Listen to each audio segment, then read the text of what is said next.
Stem cells are defined as progenitor cells, which have the power to turn into or create any other type of cell in the body. Stem cells have special regenerative properties that make them ideal as a base for trying to treat a wide variety of different illnesses and injuries. Dr. Keith Bjork is here today. He's joining with Amarillo Oral and Maxillofacial Surgery to talk about some pretty exciting regenerative medicine. So you're doing some cutting-edge things in partnership with AOMS, right? We are. AOMS has been fairly progressive in their stance on regenerative medicine, which, at least in a smaller community, regenerative medicine really hasn't hit this community like it's hit some larger communities, and I think it's a foreshadowing of things to come. So for the layman out there, specifically, what does this look like? What are we talking about, really? Well, if you think the way classical medicine works, classical medicine really is, we've been taught and we learn that we wait till disease presents itself and then we treat the disease. Well, in many ways that's palliative. Take diabetes, for example. Diabetes, we wait for it to show up and then we treat people with insulin. That does nothing to change the basic problem with diabetes, which is the inability to either produce or react to insulin. So using that same theory along regenerative medicine, wouldn't it be nice if we could identify why a joint becomes arthritic or why a joint that's injured doesn't heal? And if we can give some sort of a biologic solution to that problem, why can't we get people to heal primarily rather than relying on surgery, medicines, or chemotherapy? And you're seeing success in this? Well, we're starting to see the beginnings of significant success. I like to emphasize to people that we are on the very cusp of the knowledge about stem cells. And it's a buyer beware circumstance right now because there are a lot of charlatans and snake oil salesmen out there that are touting all of these wonderful things about stem cells, and it takes a very honest, ethical, and moral person to wade through what's real and what's not real and then make recommendations to people. So how do you know that you're dealing with someone who is reputable and knowledgeable about the topic? Well, I would say in general you're looking for somebody who has an educational background that's been vetted. For instance, in orthopedic surgery, you go through an accredited orthopedic program, and then afterwards you're board certified. If you do a fellowship, you do an accredited fellowship. So those in and of themselves give you some credibility. And then, of course, in the hospital systems that we work in, you also have to gain privileges to work in those hospitals, which is a vetting process just like any other professional. And so I guess maybe people are wondering, what does this have to do with oral and maxillofacial surgery, right?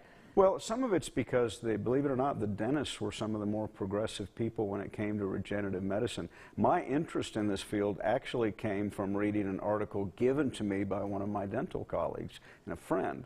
And he said, hey, have you heard about what's going on in dentistry where they're actually taking some of the stem cells, which are progenitor cells found in the pulp of teeth, and using them to either create new teeth or create other tissues? And that was appealing to me because in my world of orthopedics, you know, we see something that's broken, we fix it. We see a joint that's worn out, we replace it. But there aren't very many people out there saying, what can we do to actually heal this problem or prevent it from happening in the first place? And so we're talking joints like what? Your knees, your elbow, everything? Your knee, your elbow, your hip, anything, correct. And it's for any age group and pretty much just whatever patient you're looking at, or what?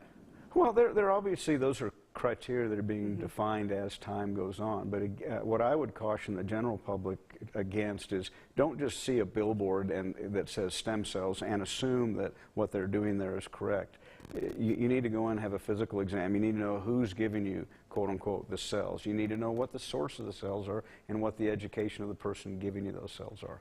So those seems like really important questions to ask for sure. Are there some resources that we can read up on just the kind of the topic? I just happen to have a couple for you. Okay.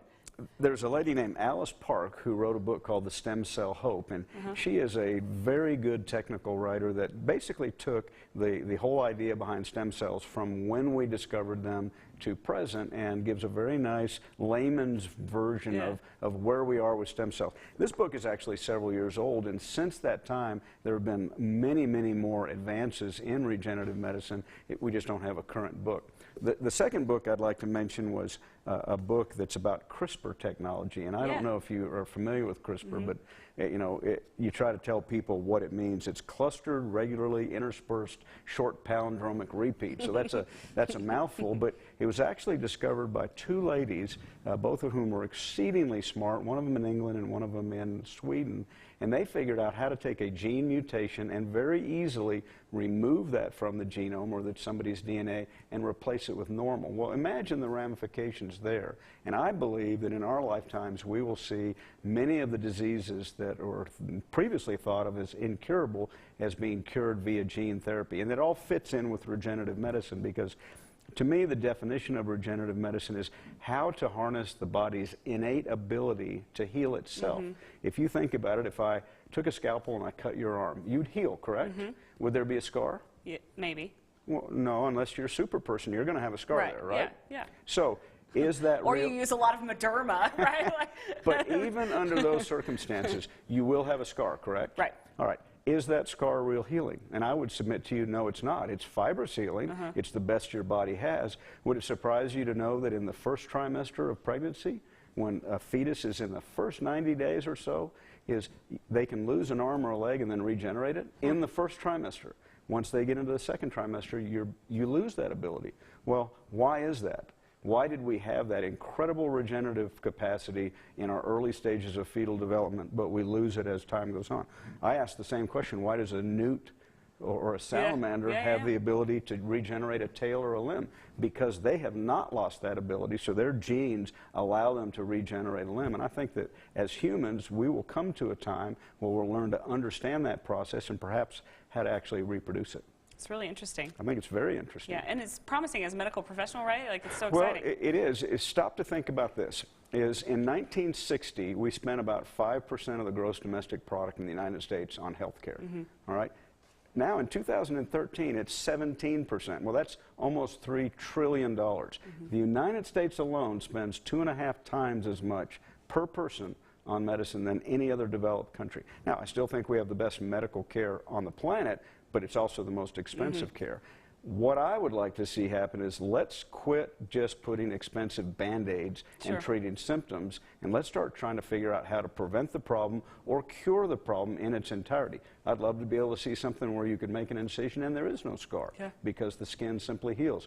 This is just the forefront of where we're at. I think it's going to get much better. Very interesting. Doctor, thank you so much for coming by today. You're we welcome. appreciate you. Really interesting stuff. You know, I think we are on the cusp, and it's the thing that I've appreciated about AOMS is they're willing to go out there on the forefront of where we need to be to get this ball rolling. And again, I emphasize ethical, honest, moral, and responsible, because you can't put this genie back in the bottle once you inject any kind of live cell. So you have to make sure they're not going to give somebody cancer, you're not going to give somebody something that will reject or something that's going to make them worse. It has to be proven. Very good information today. We appreciate you. You're welcome. All right, stick around. We'll be right back after this.